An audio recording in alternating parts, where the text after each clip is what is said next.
What do women bring to the table?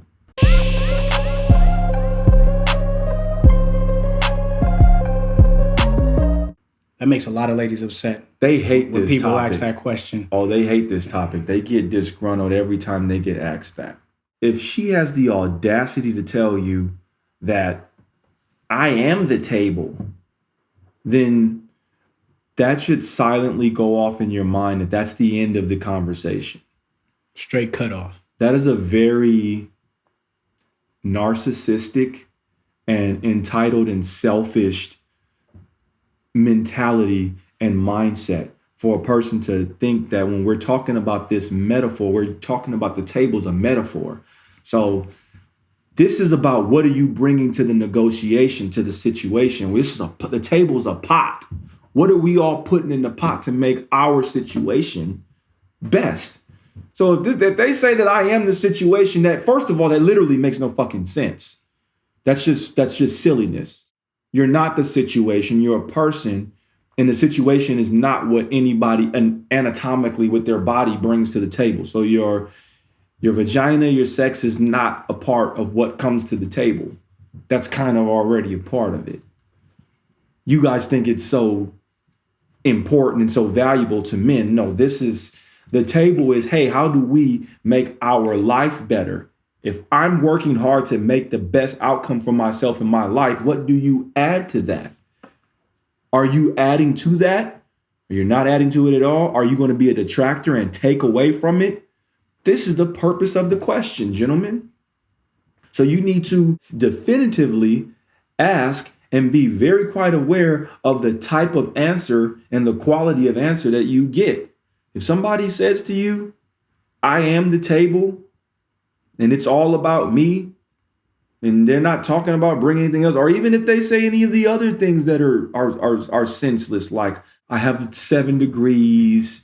A person who says I am the table isn't serious. They are just an entitled, selfish individual who just expects to gain at your expense. Fellas, it's like a kingdom. It's like a kingdom. You're supposed to see yourself as the king.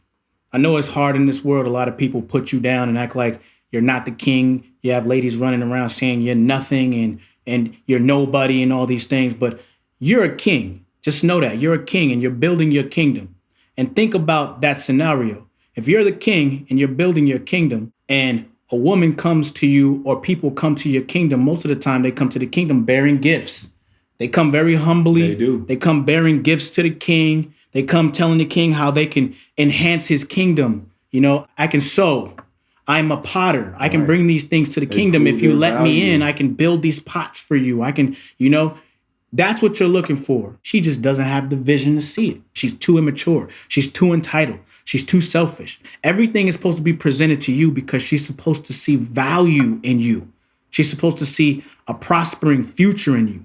They tend to think what they're sitting on between their legs is sufficient enough. It's everything. What are you contributing to the situation if you want me to marry you or be with you?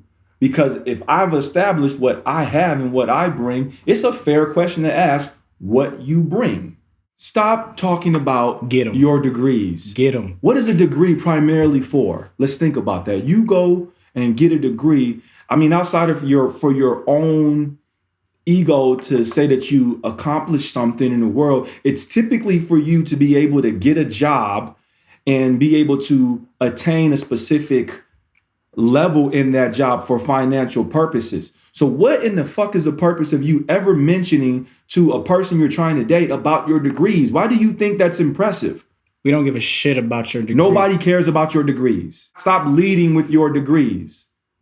That only works for your job. That's the purpose that it was for. It has zero to do. It doesn't impress anybody else. All a degree does is tell a man that you're a good listener to someone else in their corporation. You can get in there and you can listen. We want somebody who can come in and listen to us in our direction so that we can become established as a team. When it comes down to a lot of men, they have something that they're going for in life and they have a purpose that they're striving for in life. And they're looking for a lady to support that and come in and help aid, because if he wins, you win. If he wins, your legacy wins. And if this person is your husband, your children's children win. All of those things come from a lady cooperating with a man who has a vision and he has a direction in life. And that's why you have some people like the Hiltons. That's the legacy of that family. It went so well that it trickled down to the children of that family. So we are not interested in your degree that you use to work for somebody else to make someone else rich. We're looking for how you can help us. Because the better he does, the more trips you guys get to take, the more things that you get, the better your house is. But in today's time, women don't want to see and give that kind of support to men, not their significant other. They rather do it for some other corporation. Outside of specific areas of psychology, branches of science, technology, being a doctor, a high professional medical, most of these degrees are just filler degrees anyway. And they're all for your ego because college has got to make their money and their quota too. It's not going to work with this random entitlement idea that you're the prize. Also puts you in debt. A degree means that you're in a lot of debt that the man you're dating is going to have to take on. Well, that's all we see. Yeah. And then we look up and, Sally Mae is calling our house. That's what you're bringing to the table. You're bringing Sally Mae to the table.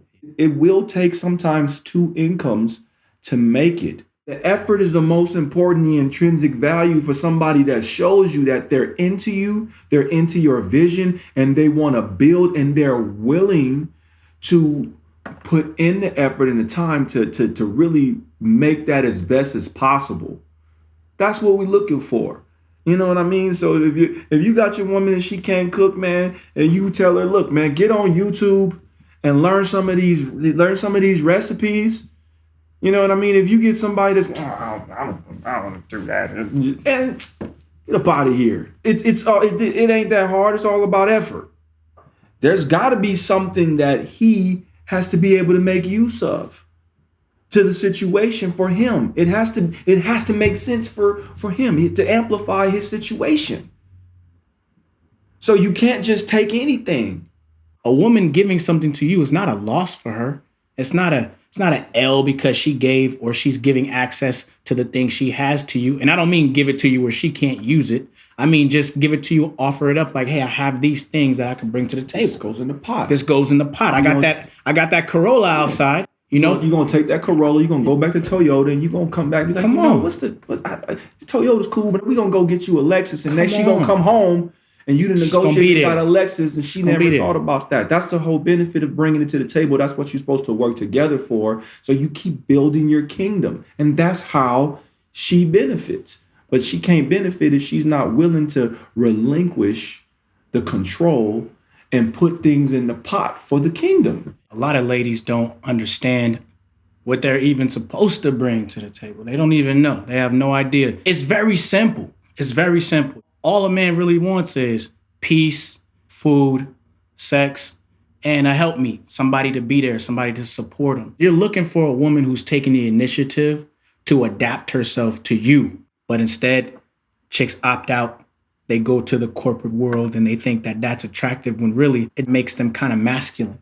They're competitors of the man because they have their own this and their own that. While a lot of them might think that it's admirable, in reality, it kind of disqualifies them more than anything, guys. The more that you run into a corporatized, masculine energy, competitive woman, right, we easily can observe and see who is what and who is who and what that means to us. And we'll have an idea to be like, you know what? She's a good time. She might be this, but she acts like she's a dude up here. She wants to be competitive, and you're not going to be able to turn that off from a switch. You already want to get with somebody who's naturally seated, who's exuding agreeable, feminine, peaceful, building energy. So that's what you look for. You identify the red flags from who is who. So we'll be able to tell you easily, like, okay, no matter what you say, we see how you move. We see you can be ambitious, as competitive as you want. Great. And you'll just keep doing that till you're like 60, 70 years old, while all of the men will just continue to keep getting married and picking and choosing agreeable feminine women.